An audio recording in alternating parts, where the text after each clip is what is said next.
bem, depois desse aviso, agora o item 6 do nosso material didático, do nosso livro, o item 6 do nosso livro,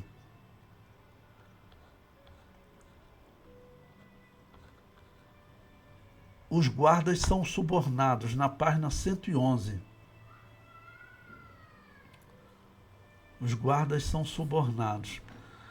Bom, o próximo evento que acontece, infelizmente, eu falei para vocês no tópico anterior que os guardas eles tinham um grande testemunho sobre Jesus, porque eles viram o julgamento ilegal que foi feito, eles viram as trevas do meio-dia até as 3 horas da tarde, no final eles estavam ali perto, eles viram Jesus entregar o seu espírito e na hora aconteceu um terremoto, tanto que o centurião falou, esse verdadeiramente era o Filho de Deus, ok? Então, esses soldados,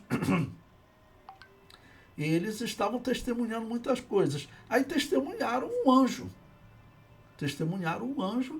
tanto que ficaram assombrados, eles viram que foi algo sobrenatural. E agora o que vai acontecer? Eles vão falar, caramba, esses sacerdotes eles são realmente corruptos. Não sei se vocês sabem, segundo a história, né?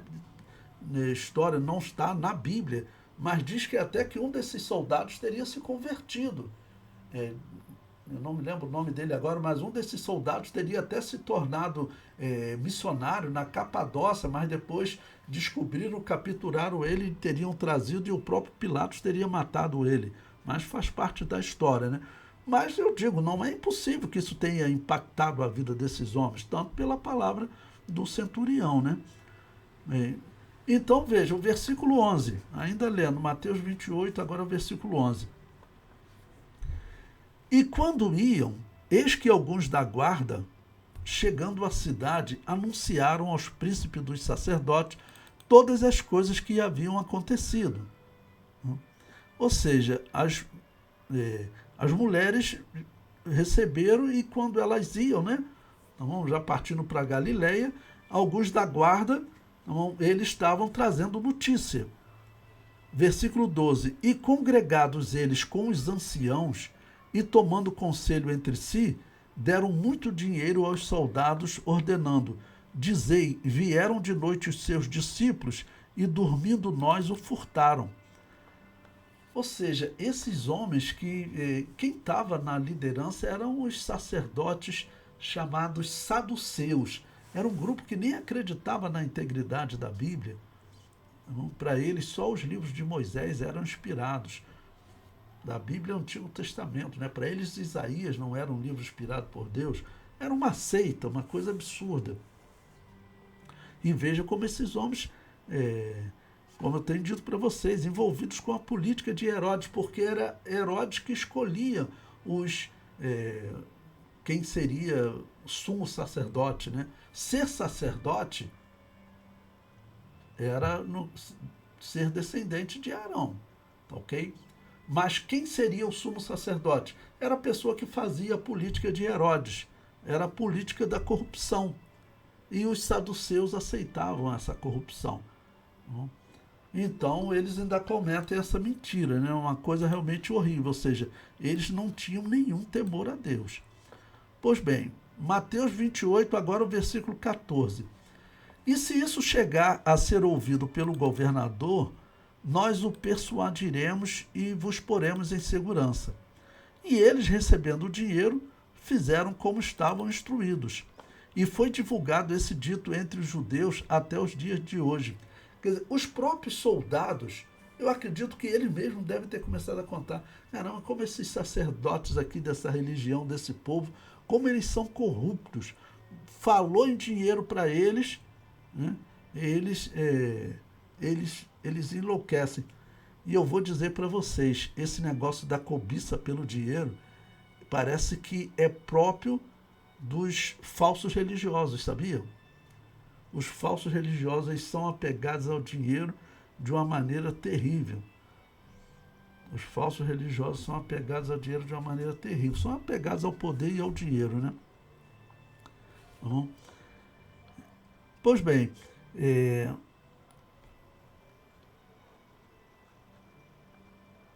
eu deixei aí no livro um comentário, né? Quando os guardas contaram o terremoto e o anjo que eles viram, os principais dos sacerdotes preferiram suborná-los que assumir o erro.